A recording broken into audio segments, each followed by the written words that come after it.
Welcome to our YouTube channel Zikr Academy. तो आज के इस वीडियो में हम रियल नंबर का एक नया टॉपिक क्लास 10th के the fundamental theorem of arithmetic के बारे में पढ़ें। तो सबसे पहले हम ये जानें कि ये the fundamental theorem of arithmetic है क्या। ये कहता है कि every composite number can be expressed as product of primes. The fundamental theorem of arithmetic कहता है कि किसी भी कंपोजिट नंबर को अगर ले लिया जाए तो वो प्राइम नंबर के प्रोडक्ट बन जाएंगे उसके। अगर उनको हम ब्रेक करें तो वो प्राइम नंबर के प्रोडक्ट बनेंगे। आप चाहे जिस भी कंपोजिट नंबर को ले लें और वो फैक्टराइजेशन कैसा होगा, यूनिक होगा। यानी अगर किसी एक प्राइम नंबर का वो प्रोडक्ट है तो वो प्राइम नंबर दूसरा प्राइम नंबर नहीं बन सकता। जैसे हम ले लें 140 को अगर हम देखें तो ये एक कंपोजिट नंबर है और इसको अगर हम तोड़ें, ब्रेक करें तो कई तरीके से हम ब्रेक कर सकते हैं। 70 × 2 लिख सकते हैं, 35 × 4 लिख सकते हैं। लेकिन अभी ये हमारा प्राइम नहीं है, इसका प्रोडक्ट जो है वो प्राइम में हम ब्रेक नहीं किए हैं। अगर हमें प्राइम में ब्रेक करना है तो हम इसको लिखेंगे 2 × 2 × 5 × 7। अब यहाँ पे हमको क्या दिख रहा है कि जितने भी नंबर आए वो क्या है, प्राइम नंबर आए। यानी 1 और 40 जो है वो हमारा प्राइम नंबर का प्रोडक्ट बन गया। हमने ब्रेक किया प्राइम नंबर के प्रोडक्ट में। इसे हम लिख सकते हैं 2 का स्क्वायर × 5 पे पावर 1 × 7 पे पावर 1। यही हमारा कहता है the fundamental theorem of arithmetic. ऐसे ही हम और एग्जांपल्स अगर लें, चलिए एक दूसरा एग्जांपल ले लेते हैं। 7429। अब ये थोड़ा लंबा है तो इसका हम प्राइम फैक्टर करके देख लें। तो इसे अगर हम देखेंगे तो हम डिविजिबिलिटी टेस्ट हम पढ़ चुके हैं, क्लास 6, 7, 8 से ही पढ़ते आ रहे हैं। तो डिविजिबिलिटी टेस्ट से हम टेस्ट करके देख सकते हैं कि 2 से कटेगा या 3 से कटेगा या 5 से कटेगा। तो अगर हम देखेंगे तो ये आपका 17 से कटेगा।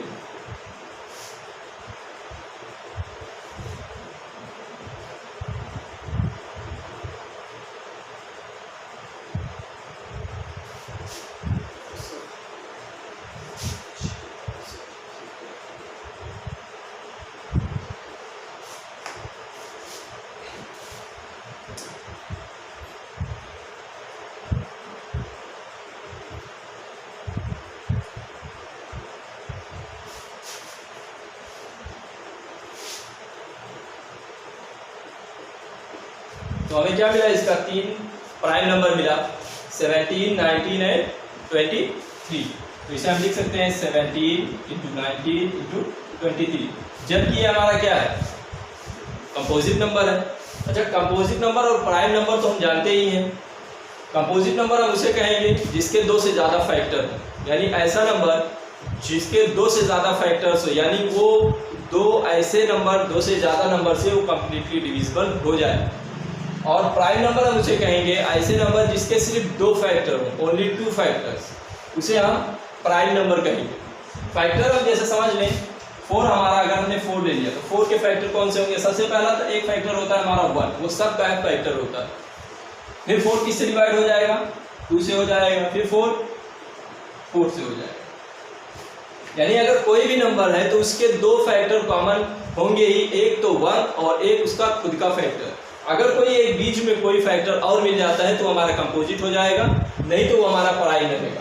लेकिन अगर हम 1 को लें तो 1 खुद ही 1 है, तो 1 का सिर्फ एक ही फैक्टर होगा। तो इसे ना तो हम प्राइम कह सकते हैं और ना ही कंपोजिट कह सकते हैं। इसलिए हम इसे कहते हैं नाइदर प्राइम नॉर कंपोजिट। तो इसी तरह से हमको सॉल्व करना है। यही है हमारा the fundamental theorem of arithmetic. उसमें हम किसी भी कंपोजिट नंबर को प्राइम नंबर के प्रोडक्ट में तोड़ सकते हैं। तो हमारा एक क्वेश्चन है एनसीईआरटी बुक क्लास 10th का, question number 2। Find the LCM and HCF of the following pairs of integers and verify that LCM into HCF is equal to product of 2 numbers. वैसे इस टाइप का questions जो थे हम वो लगभग class 6 या 7 में भी सॉल्व कर चुके हैं कि the LCM and HCF is equal to product of two numbers, यानी किसी दो नंबर के अगर एलसीएम को और एचसीएफ को निकाल लिया जाए और उन दोनों नंबर को आपस में मल्टीप्लाई कर दिया जाए तो उन दोनों नंबर का प्रोडक्ट और उन दोनों नंबर के एलसीएम और एचसीएफ का प्रोडक्ट हमेशा बराबर होगा। लेकिन अगर यही तीन नंबर तो इस पे ये फॉलो नहीं करेगा, ये सिर्फ दो नंबर के लिए फॉलो करेगा। हमें निकालना कैसे एलसीएम और एचसीएफ, हम पहले से ही निकालते आ रहे हैं, तो इसका हम प्राइम फैक्टराइजेशन मेथड से निकाल लेते हैं। प्राइम 56 एंड 91,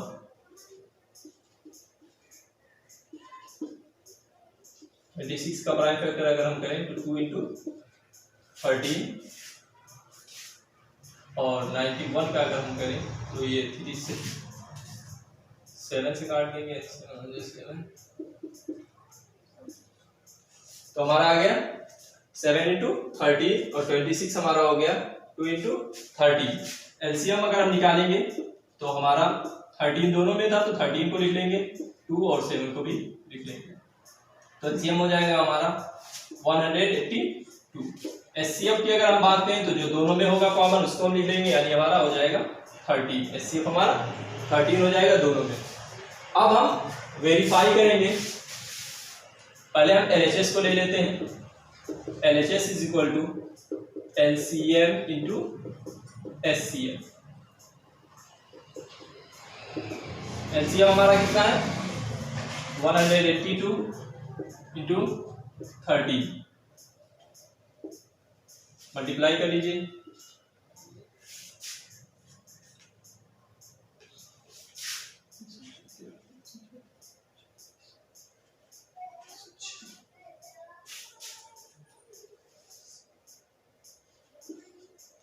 लगभग ये आएगा आपका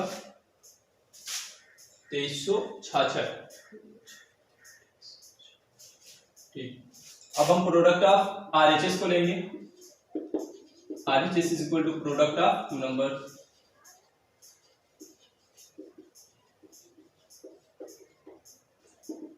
नंबर हमारे क्या थे 26 इंटू 91, मल्टीप्लाई करेंगे 26 1 26, 26 9 134, 36, तो हमारा बराबर आ गया 2366 यहाँ भी आया, 2366 यहाँ भी आया, यानी LHS is equal to RHS। So verify. तो इस तरह से हम और भी इसमें पार्ट दिए हुए हैं, हमने ए किया, दूसरे क्वेश्चन का ए, आप बी सी सब देखेंगे, उसके बाद और सारे क्वेश्चंस हैं उनको आप करिएगा इसी तरह से, और आगे क्वेश्चंस देख लेते हैं। तो अगला क्वेश्चन हम लेते हैं एनसीईआरटी बुक क्लास 10 के एक्सरसाइज 1.2 क्वेश्चन नंबर 7। कह रहा है there is a circular path around a sports field. कह रहा है कि एक स्पोर्ट फील्ड है और वो उसके चारों तरफ जो है वो सर्कुलर पाथ है। Sonia takes 18 minute to drive 1 round of the field. कह रहा है सोनिया जो है वो एक राउंड, यानी कि अगर यहां से चलना वो सोनिया ने शुरू किया और यहां तक पहुंचने में उसको कितने मिनट लगते हैं 18 minute. While Ravi takes 12 minute for the same time, और रवि उसी जगह से चलता है, उसी डायरेक्शन में चलता है, उसे 12 मिनट लगते हैं एक राउंड पूरा करने में।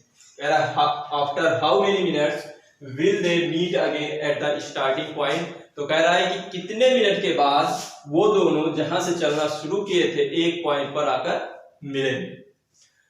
चलिए मान लीजिए सोनिया जो है वो चलना शुरू की और 18 मिनट के बाद 18 मिनट के बाद वो इसी पॉइंट पर हुई, जबकि रवि 12 मिनट के बाद ही अपने पॉइंट पर होगा, उसी पॉइंट पर होगा।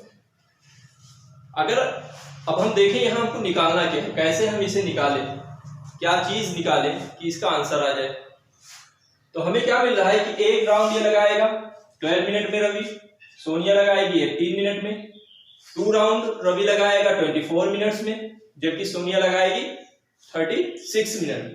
जबकि ये तीसरा राउंड 3 राउंड जो लगाएगा वो कितने मिनट में लगाएगा 36 मिनट में लगाएगा। मतलब ऐसे ही सो ऑन करके ये लगाते जाएंगे। हमको मिला क्या कि 8 का मल्टीपल और 12 का मल्टीपल, जैसे जैसे राउंड बढ़ रहा है वैसे वैसे हम 18 का मल्टीपल और 12 के मल्टीपल को लेते जा रहे हैं। तो वहां हमें यह देखना है कि उन दोनों का कॉमन मल्टीपल क्या है। अब कॉमन मल्टीपल तो बहुत कुछ हो सकते हैं, लेकिन उसमें लीस्ट कॉमन मल्टीपल क्या है, यानी हम यहां पर निकालेंगे क्या, एलसीएम। तो अगर हम एलसीएम निकालें, एलसीएम ऑफ 18 एंड 12, 18 और 12 का अगर हम एलसीएम निकालते हैं, चलिए 18 का फैक्टर अगर हम करें तो 2 इंटू 3 इंटू 3, और 12 का अगर हम करते हैं तो 2 इंटू 2 इंटू 3। एलसीएम निकालने के लिए हम क्या करते हैं, जो ज्यादा होता है उसको ले लेते हैं, यानी एलसीएम हो जाएगा हमारा 2 का स्क्वायर इंटू 3 का square is equal to 36 minute. यानी आफ्टर 36 मिनट, 36 मिनट के बाद क्या होंगे, दोनों एक ही पॉइंट पर मिलेंगे जहां से वो चलना शुरू किए। क्वेश्चन तो काफी लंबा लेकिन आंसर हमारा सिर्फ 3 लाइन में आ गया। है बहुत आसान, इसको हम कैलकुलेशन वैसे भी कर सकते हैं, अपने माइंड में भी कर सकते हैं बिना पेन के। तो इन सब टाइप के अगर क्वेश्चंस आते हैं कि 3 बेल हैं, एक 5 मिनट के बाद, एक 8 मिनट के बाद, एक 10 मिनट के बाद में बजता है, बताइए अब कितने मिनट के बाद एक साथ वो फिर से बजेंगे। या कई सारी बंदूक हैं, दे दिया जाए, पहली बंदूक फायर होती है 5 मिनट पे, दूसरी 6 मिनट पे, तीसरी 7 मिनट पे। तो इन सब टाइप के जो क्वेश्चंस आपके हैं, आपको जैसे ये दिखे कि 3 या 2 से ज्यादा चीजें हैं और एक साथ चलना शुरू करती हैं और उनके टाइम जो है वो डिफरेंस है, फिर एक साथ में वो कब मिलेंगे, कब वो फायर होंगी, कब बजेंगे, ऐसे टाइप के क्वेश्चन आते हैं, तो आप बिला झिझक एलसीएम निकालिए और एलसीएम निकालने के बाद आपका आंसर आ जाएगा। हमारा नेक्स्ट क्वेश्चन है, the bells ring at interval of 9, 15 and 18 minutes. After how many minutes will they ring together. ये क्वेश्चन आपके पिछले क्वेश्चन की तरह है, आप इसे सॉल्व करके कमेंट बॉक्स में कमेंट करिए। अगर कोई भी प्रॉब्लम होता है तो आप हमारे डिस्क्रिप्शन में हमारे व्हाट्सएप नंबर पे हमसे कांटेक्ट कर सकते हैं। तब तक के लिए आप सब अपने घरों में रहिए, पढ़ाई करिए, बिना वजह घर से बाहर न निकले। धन्यवाद, थैंक यू।